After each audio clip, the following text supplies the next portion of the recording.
نماز میں خنجر لگا، نماز فجر کی نماز پڑھا تو اب ایک دم گرے، وہ چھپا ہوا تھا ابو لولو مجوسی، اس نے 7 وار کیے خنجر کے پیڑ، تو اب گرے تو پہلی صف والوں کو تو پتہ تھا، پیچھے نہیں، تو عبد الرحمن بن عوف لپک کے آگے مصلی پہ کھڑے ہو کے نماز شروع کر دی، اور چند آدمی اس کو پکڑنے کے لیے بھاگے، پھر اس نے آگے جا کے اپنے آپ کو خنجر مار کے اس نے خودکشی کر لی، اٹھا کر مکان پر لے گئے، دودھ پلایا گیا تو وہ آنکھوں سے باہر نکل گیا، کہنے لگے موت کا پیغام آ گیا ہے، تو اپنے بیٹے کو بلایا کہ بیٹا جا کر اماں جان عائشہ سے کہو کہ عمر امیر المومنین نہ کہنا، اب میں امیر المومنین نہیں ہوں، کہنا کہ عمر بن خطاب اپنے دونوں ساتھیوں کے ساتھ قبر کی جگہ چاہتا، اگر مجھے اجازت مل جائے تو مجھے وہاں دفن کرنا، اگر اجازت نہ ملے تو مجھے عام قبرستان میں دفن کر دیں۔ عبداللہ بن عمر تشریف لے گئے تو اماں عائشہ بیٹھی رو رہی تھی، کہ اماں جان میرا باپ عمر بن خطاب اجازت چاہتا ہے قبر کی اپنے دونوں ساتھیوں کے ساتھ، تو حضرت عائشہ رضی اللہ تعالیٰ عنہ رونے لگی، پہلے بھی رو رہی تھی، کہا عبداللہ یہ جگہ تو میں نے اپنے لیے رکھی ہوئی تھی کہ میں اپنے خامد اور باپ کے ساتھ میں بھی ایک کونے میں سو جاؤں گی، لیکن اگر عمر کی خواہش ہے تو اس جگہ کا عمر مجھ سے زیادہ حقدار۔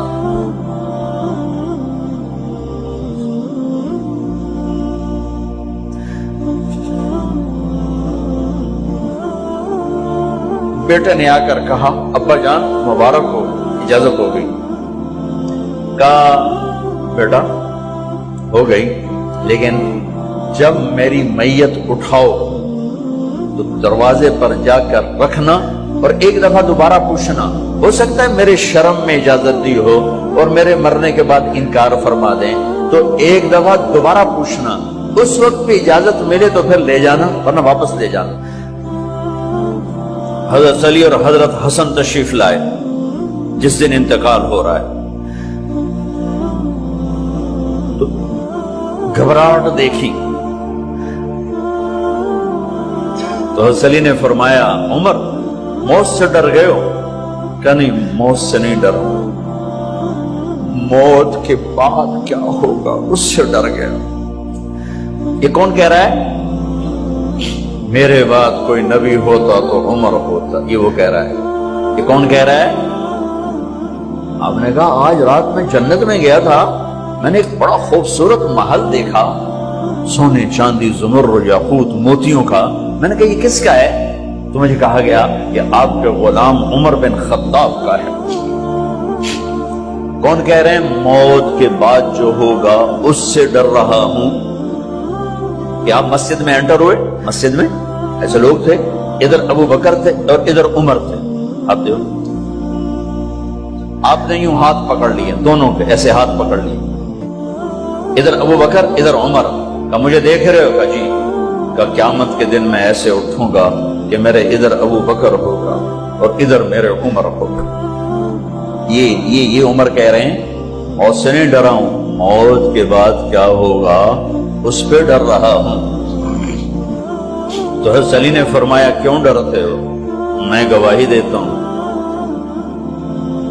میں نے کئی دفعہ اللہ کے محبوب سے سنا کہ جنت کے بڑی عمر کے، ایک تو نا جنت کے نوجوانوں کے سردار، وہ تو حسن حسین ہیں، میں نے کتنی دفعہ سنا اللہ کے نبی سے کہ جنت میں بڑی عمر کے لوگوں کے سردار ہیں ابو بکر اور عمر۔ تو آپ نے کہا قیامت کے دن گواہی دو گے؟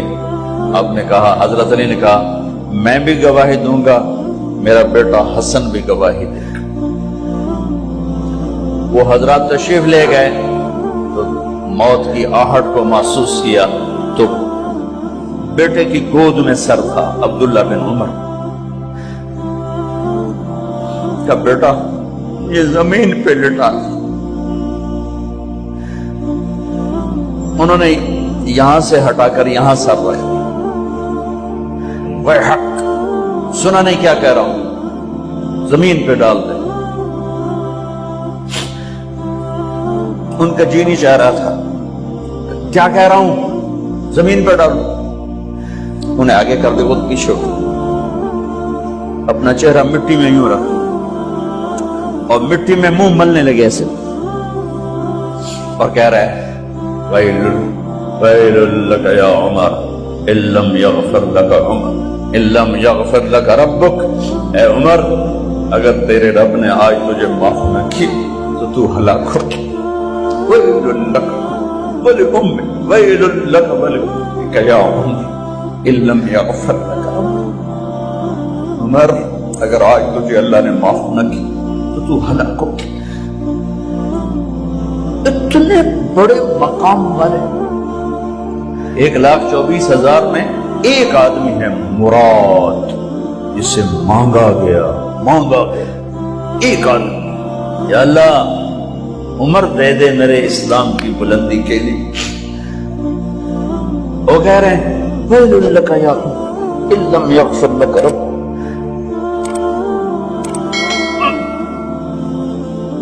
اے عمر, تو برباد ہو گیا اگر تیرے رب نے تجھے معاف نہ کی. یہ کہتے کہتے کہتے کہتے جان نکل گئی.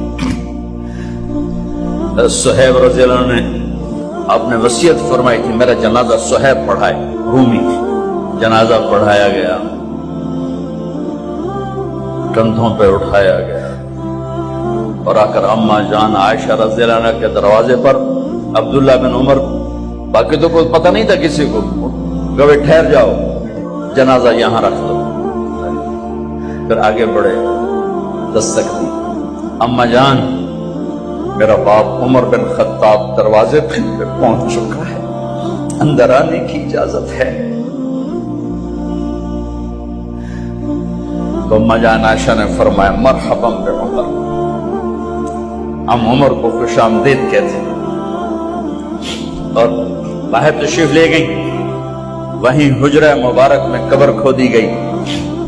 عبداللہ بن عباس فرماتے ہیں کہ میرے کندھے پر کسی نے ہاتھ رکھا, تو میں نے یوں پیچھے مڑ کے دیکھا تو جناب امام المتقین حضرت علی کھڑے ہوئے رو رہے تھے اور فرما رہے تھے عمر, مجھے پتا تھا تیرے سوا یہاں کوئی نہیں آ سکتا, مجھے پتا تھا یہاں تو ہی آئے گا اور کوئی نہیں آ سکتا. چونکہ میں نے ہزاروں دفعہ سنا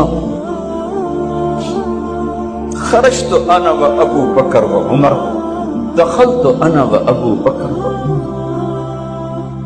میں نے ہزاروں دفعہ اپنے نبی کی زبان سے سنا میں اور ابو بکر عمر گئے تھے, میں اور ابو بکر عمر آئے تھے, میں اور ابو بکر عمر اندر گئے تھے, میں اور ابو بکر عمر باہر گئے تھے. میں نے اپنے نبی کے نام کے ساتھ تجھے اور ابو بکر کو اتنا سنا ہے کہ کسی کو نہیں سنا, لہذا مجھے پتا تھا تو اسی جگہ پہ آئے گا, تیری یہی جگہ ہے. میرے بھائی بہنوں, یہ وہ لوگ ہیں جنہوں نے رضی اللہ عنہ کا ٹائٹل جیتا اور پھر روتے روتے مر گئے. مجھے کیا خبر کیا ہونے والی, اب کو کیا خبر کیا ہونے والی. بے شک میرا رب رحیم ہے, اس کے رحم کے تو فیدی کام بنے گا. کیڑیاں تقریراں تے کیڑے علم, کیڑیاں نمازاں تے کیڑیاں سجدہ, کم تو اس کی رحمت پر بنے گا, پر یہ اعمال اس کی رحمت کو لینے کا راستہ ہے. یہ بھی ٹھیک نہیں ہے کہ اللہ غفور الرحیم ہے, آپ ہی معاف کرے گا. یہ یزید اور حسین کو برابر تو نہ کرے. آل رسول کی بوٹی بوٹی نوچ دی جائے اس کی رضا کو ڈھونڈنے کے لیے. وہ نہیں کہہ سکتے تھے اللہ بڑا غفور الرحیم. اس لیے بھائی بہنوں, معاملہ بے شک اللہ کی ذات سے ہے, بڑا کریم ہے, آنسو دیکھنا چاہتا ہے, ندامت دیکھنا چاہتا ہے. کون ہے جس سے گناہ نہیں ہوتی؟ کون؟ میں اسے انسان ماننے کے لیے تیار نہیں. یا تو وہ کوئی فرشتہ ہے یا نبی ہے. نہ نبی آ سکتا ہے نہ ہم فرشتے ہیں. وہ انسان ہی نہیں جس سے خطا نہ ہو. لہذا میں اپنے رب کی قدرت پہ قربان جاؤں, رحمت پہ قربان جاؤں کہ اس نے توبہ کے لیے نہ عمر کی قید نہ عدد کی قید. ابھی تو 60 سال کا ہو گیا ہے، 70 سال کا ہو گیا، اب تیری کوئی توبہ نہیں، آخری سانس میں آ جا قبول ہے. ابھی تیری 100 دفعہ ٹوٹ چکی ہے توبہ، اب 101 دفعہ قبول نہیں، 1 کروڑ دفعہ توڑ کے آ جا قبول ہے.